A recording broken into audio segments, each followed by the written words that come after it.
دریا کا پانی بالکل کڑوا ہے، لیکن جب بارش گرتی ہے تو میٹھا پانی گرتا ہے، تو اس سے کیا آتے ہیں، ہم بھی پیتے، ہمارے جانوروں بھی پیتے، ہمارے کھیتی کے لیے بھی وہ پانی کام آتے ہیں۔ یہ اللہ کا لاکھ لاکھ شکر ہے، زمین والوں پر اللہ تعالیٰ بڑا مہربان ہے، تاکہ ہم پانی کے ذریعہ سے غلہ اور سبزہ اور گنجان باغ، یعنی آسمان سے گرے ہوئے پانی سے، زمین سے اللہ تعالیٰ یہ پیدا کرے، ہم ہی یا بھی ہم ہی، تاکہ ہم کا معنی اللہ ہی نے اس پانی کے ذریعے سے زمین پر غلہ اور سبزہ اور گنجان باغ پیدا کرے۔ یہ کس لیے؟ ہمارے لیے، ہم بھی کھائیں گے، ہمارے مویشی بھی کھائیں گے۔ یہ دن کی روزی ہے، اور رات میں تم آرام کرتے ہو اور اپنے بیویوں سے مشغول ہو جاتے ہو، اس سے تمہارا نسل بنتا ہے۔ دیکھو، رات اور دن تمہارے فائدے کے لیے بنا دیا اللہ تعالیٰ نے۔ ایسا مالک ہے اللہ تعالیٰ، زمین والوں پر مہربان ہے، اس لیے اللہ تعالیٰ دن کو روزی کے لیے بنا دیا، اور رات میں تم کو آرام بھی بنایا، اور اپنے بیوی سے مشغول ہونے کے لیے بھی بنا دیا، تاکہ تمہاری نسل بھی پیدا ہوئے، دن میں روزی روٹی کمانے کے بھی یہ بنا دیا۔ دیکھو اللہ کی قدرت کیسا ہے، کس طریقے سے اللہ تعالیٰ نے کتنا سوچ سمجھ کر انسانوں کے بارے میں ایسا کر دیا، لیکن انسان نے اللہ کو بھول گیا۔ اللہ نے کہا بہت جگہ پر قرآن میں بتایا ہے، انسان ہے ہی ناشکر۔ کیوں بولا؟ اللہ تعالیٰ نے زمانوں کو دیکھا، کتنے زمانوں کو دیکھا، 1,24,000 پیغمبروں کے زمانے کو دیکھا، اس میں اکثروں کو نافرمانی کرنے والے دیکھا۔ اس لیے اللہ تعالیٰ نے بولتے ہیں انسان ہے ہی بڑا ناشکر۔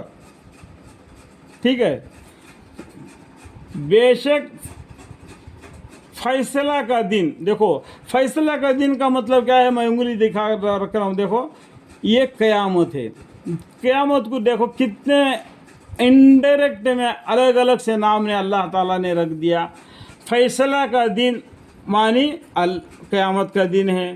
بے شک فیصلہ کا دن یعنی قیامت کا دن ایک معین وقت ہے، وہ وقت کب آئے گا وہ اللہ ہی بہتر جانتا ہے۔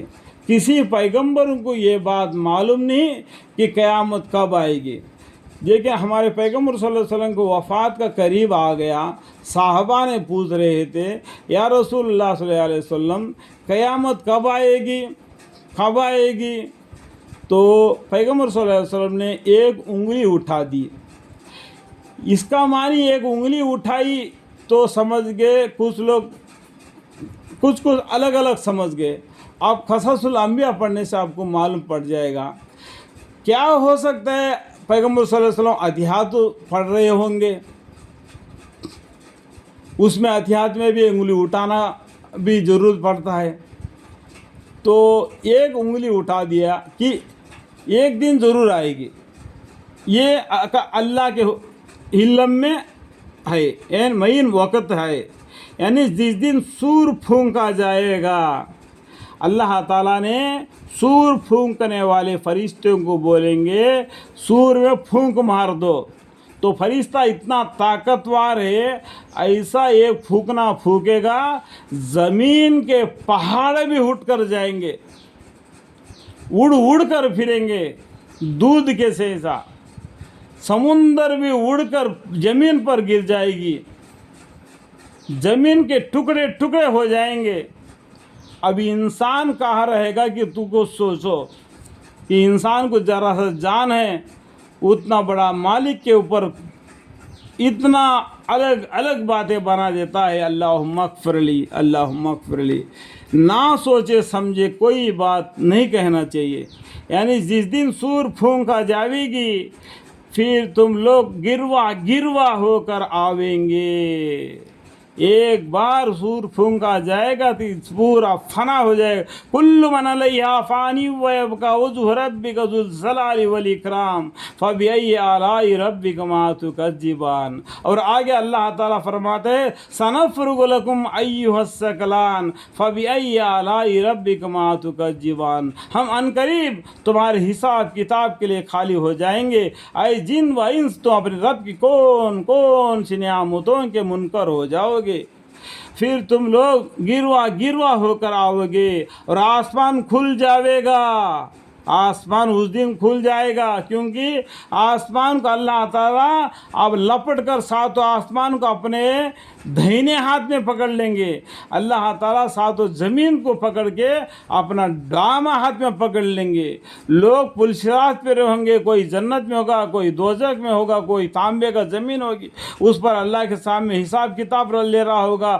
سورج سر پر ہوگا, اتنا گرمی پڑ رہا ہوگا. قیامت کا منظرہ ہی کچھ اور ہے. پھر اس بات کو ہم قیامت کے بارے میں جو کتاب ہوتا ہے اس کو پڑھنے سے آپ کو کچھ علم معلوم ہو جائے گی. ٹھیک ہے, آسمان کھل جائے گا, پھر اس میں دروازے ہی دروازے ہو جائیں گے اور پہاڑ اپنی جگہ سے ہٹا دیے جائیں گے. آج یہ پہاڑ اونچا نیچا زمین دکھائے رہے نا, یہ نہیں رہے گا, سب ہموار ہو جائے گا کیونکہ اس دن ہموار زمین ہوگا. یہ زمین کو اللہ تعالیٰ لپٹ کر اپنے دامے ہاتھ میں پکڑ لیں گے.